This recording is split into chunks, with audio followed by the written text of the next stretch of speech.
उत्पत्ति प्रकरण का सर्ग है 6। योग वशिष्ठ में आज ज्ञान से ही परासिद्धि या परमात्म प्राप्ति का प्रतिपादन तथा ज्ञान के उपायों में सत्संग एवं सत शास्त्रों के स्वाध्याय की प्रशंसा कि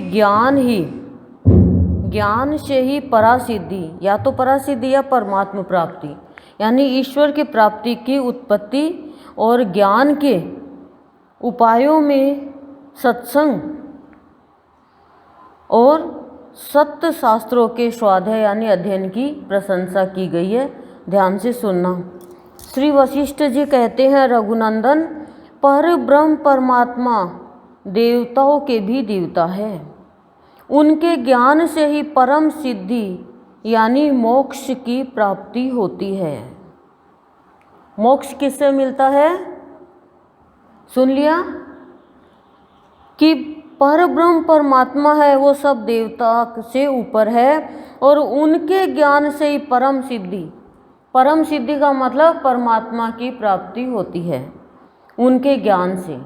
बाकी किसी भी चीज़ का ज्ञान हो, जब तक पर ब्रह्म परमात्मा का ज्ञान नहीं होगा तो मोक्ष नहीं मिलेगा।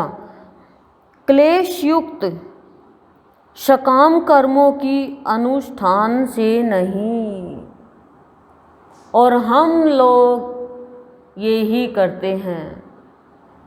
क्लेश युक्त यानी कलह से भरा हुआ, सकाम यानी फल की कामना से कोई काम करते हैं कि भगवान मैं ये धर्म कर रही हूँ और मुझे आगे ये मिले, स्वर्ग मिले, लेकिन मुक्ति नहीं मिलेगी, वापस इस धरती पे आना पड़ेगा। कि क्लेश युक्त सकाम कर्मों के अनुष्ठान से नहीं। हम बड़े बड़े अनुष्ठान करते हैं, इतना खर्चा कर देते हैं, लाखों लाखों रुपए लगा करके, कितनी कथाएं भी कर लेते हैं, लेकिन पर ब्रह्म परमात्मा का ज्ञान तो कोई दे ही नहीं पाता है।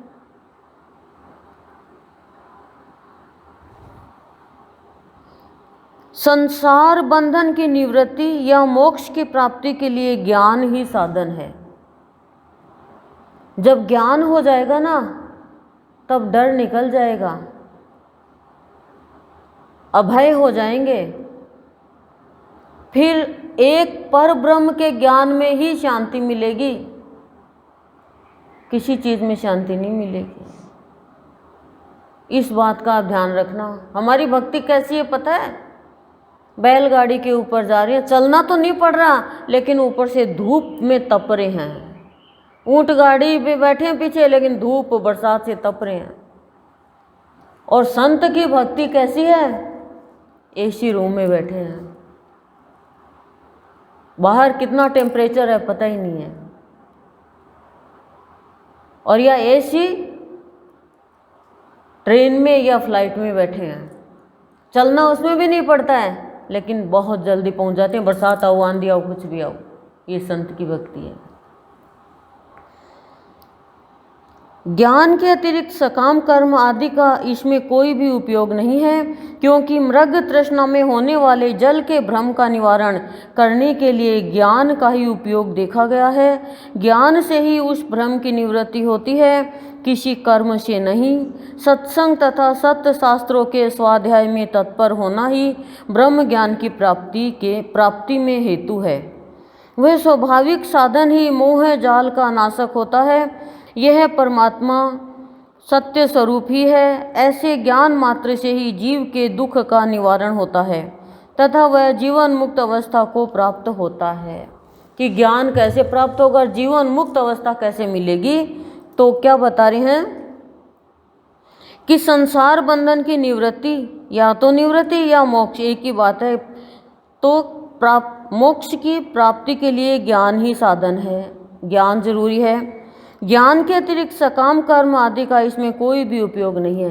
कि फल की इच्छा से किया गया कार्य मुक्ति नहीं दिलाएगा।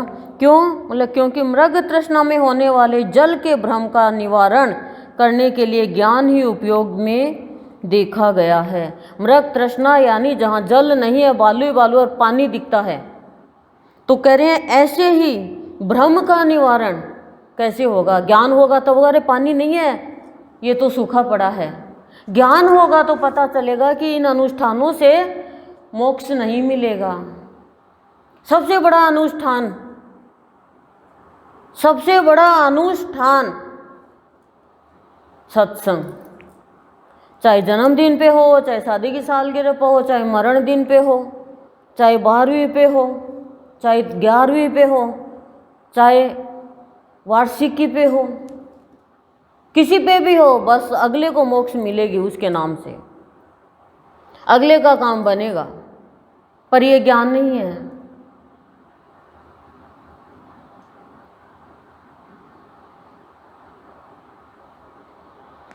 ज्ञान से ही उस भ्रम की निवृत्ति होती है। सांप, रस्सी है, सांप दिख रहा है, चलो चलो जल्दी चलो, और जब ज्ञान का पता हुआ किसने कहा अरे रस्सी है, तो सब का डर निकल गया, सबका डर निकल गया,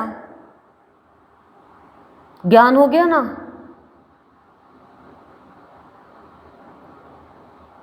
एक बार ये जो पहाड़ी बम से वो तोड़ दिया ना पहाड़, तो आवाज़ आती है डिंग जोर से, जैसे बंदूक चल रही हो। तो एक बहन कब अपने बच्चों को लेकर के गई हुई थी अपने पीहर, और पहाड़ टूट रहे थे, तो बोली गोलियां चल रही है, चलो चलो जल्दी। अपने बच्चों को लेकर सीढ़ियों में छुप गई कि गोलियां चल रही है गांव में, और चुप चुप बोलो मत। बेचारे एकदम डर गए, कांप गए। कहा क्या हो रहा है? बोल कोई आए तो डर रहे, बोले गोलियां चल रही है, गोलियां चल रही है। तो कहा नहीं, ये तो पहाड़ टूट रहा है बारूद से। ज्ञान हो गया, डर निकल गया, शांति। ज्ञान से ही उस भ्रम की निवृत्ति होती है, किसी कर्म से नहीं। लेकिन हम तो कर्म प्रधान प्राणी हैं, थक जाएंगे पर कर्म करेंगे। करवा चौथ उज्जमन कर दिया, मंगशिर की कर दी, पौष की कर दी, माह की कर दी, अधिक मास की कर दी, और श्रावण की नहीं। श्रावण में तो चांद आता ही नहीं है, बादल हो जाते हैं। भादव की ना, भादव की भी नहीं। जून की, ज्येष्ठ की नहीं हो तो गर्मी बड़े दिन होते हैं, प्यास लगती है। 4 महीनों की सीधा सरल सटीक रास्ता निकाल लिया हमने। कर्म से किया, ज्ञान तो हुआ ही नहीं कि क्या ज्ञान है। सत्संग तथा सत्य शास्त्रों के स्वाध्याय में तत्पर होना ही ब्रह्म ज्ञान की प्राप्ति में हेतु है। कि ब्रह्म ज्ञान का पाने का कारण सत्संग और सत्य की जो शास्त्र है, जिसमें सत्य की भाषा लिखी हुई हो, सत्य को पाने का कारण बताया गया हो, वो ही ज्ञान की प्राप्ति में सहायक हो सकता है। सत्य शास्त्र जो हमारे गुरुदेव की संतमणि है, ये योग वशिष्ठ है, वह स्वाभाविक साधन ही मोह जाल का नाशक होता है। बोले वो साधन आपके मोह के जाल को खत्म कर देगा, और मोह का जाल ही बस आज ही मर जाऊं, छोरे को ब्याह हो जा, जैसे मौत हमारी बस में, यमराज आजा ले जा मेरे को,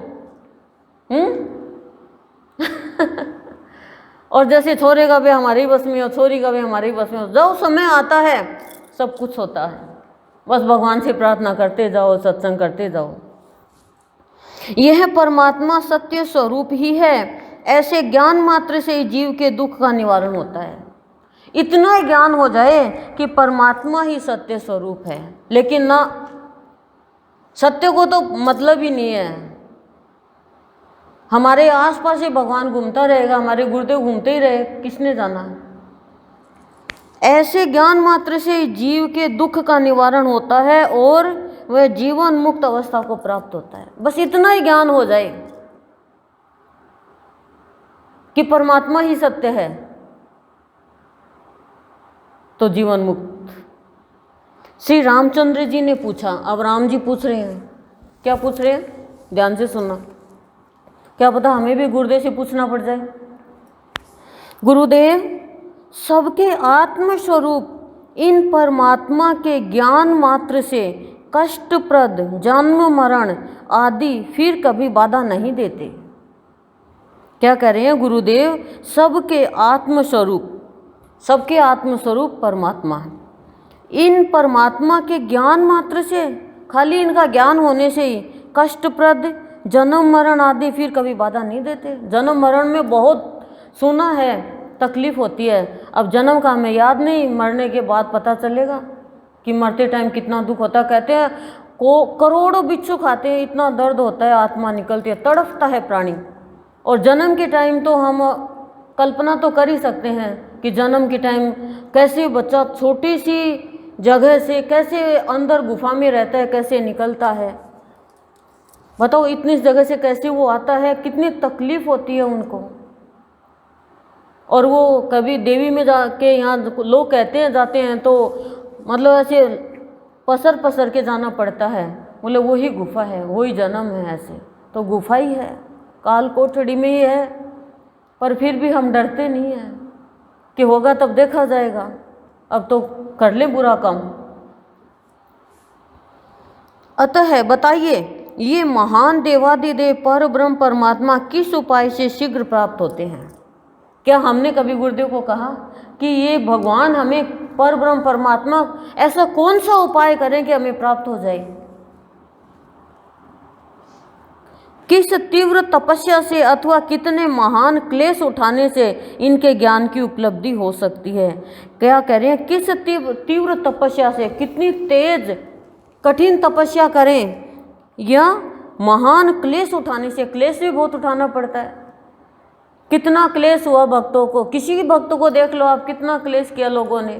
बाबा को, गुरुदेव को ही देख लो, जीवनी में ज्ञान की उपलब्धि हो सकती है। कैसे ज्ञान की उपलब्धि होगी, कुछ तो बताओ। अब वशिष्ठ जी उत्तर दे रहे हैं। श्री राम अपने पौरुष जनित यानी पराक्रम से के प्रयत्न से विकास को प्राप्त हुए विवेक के द्वारा उन परमात्मा देव का यथार्थ ज्ञान होता है। परमात्मा का वास्तविक ज्ञान कैसे होता है कि अपने पौरुष द्वारा, अपने साहस के द्वारा, अपने साहस के द्वारा। डरने वाला कैसे करेगा?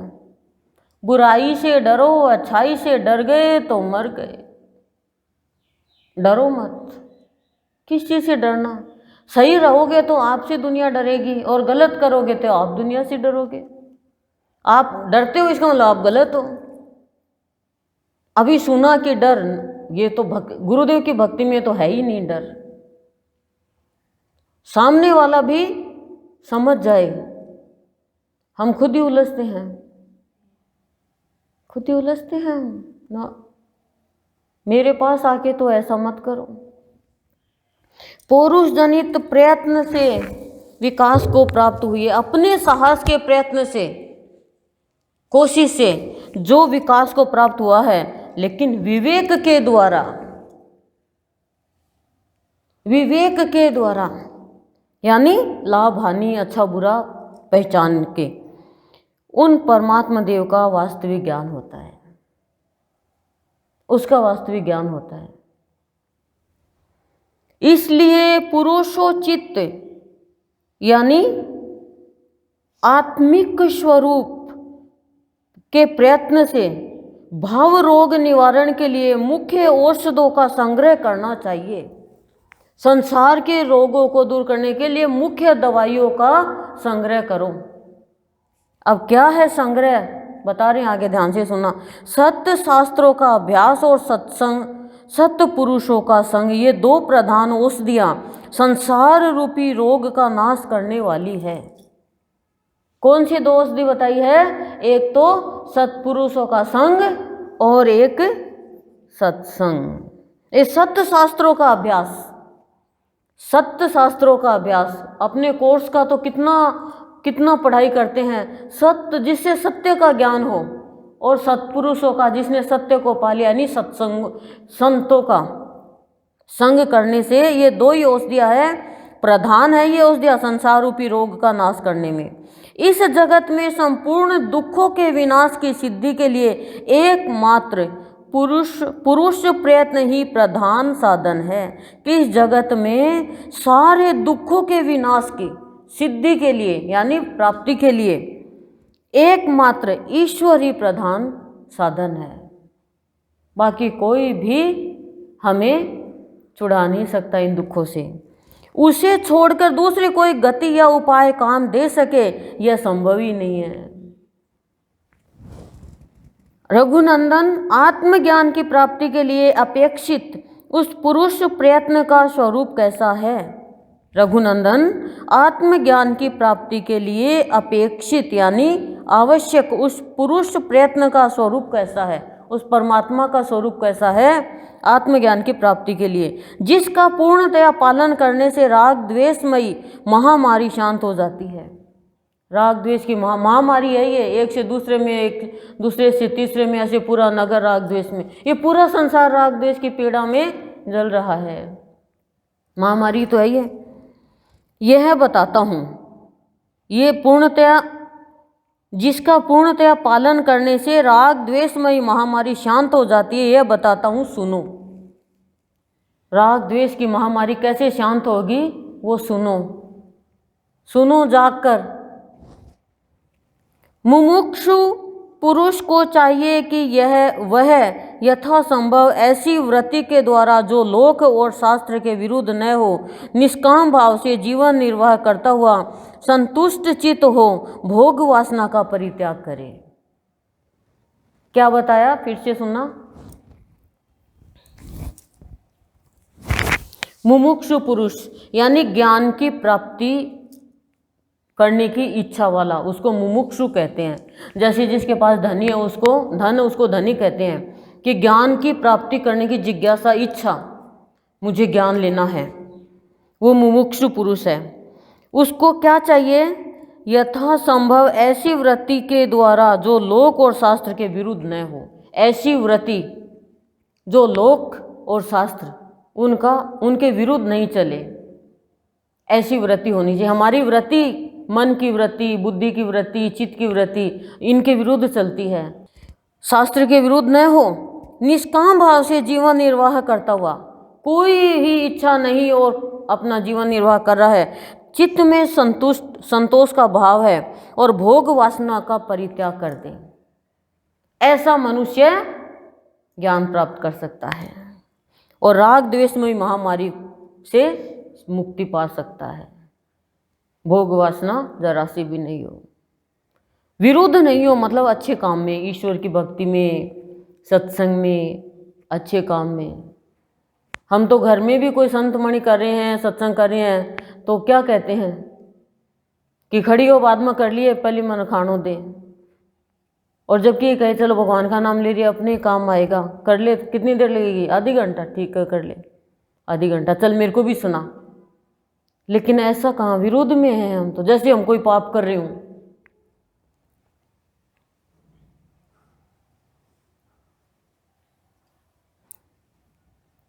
अपनी शांत वृत्ति के द्वारा यथासंभव उद्योग करके सत्संग और सत्य शास्त्रों का अभ्यास, इन दो साधनों की सबसे पहले शरण लेनी चाहिए। किसकी शरण लेनी चाहिए?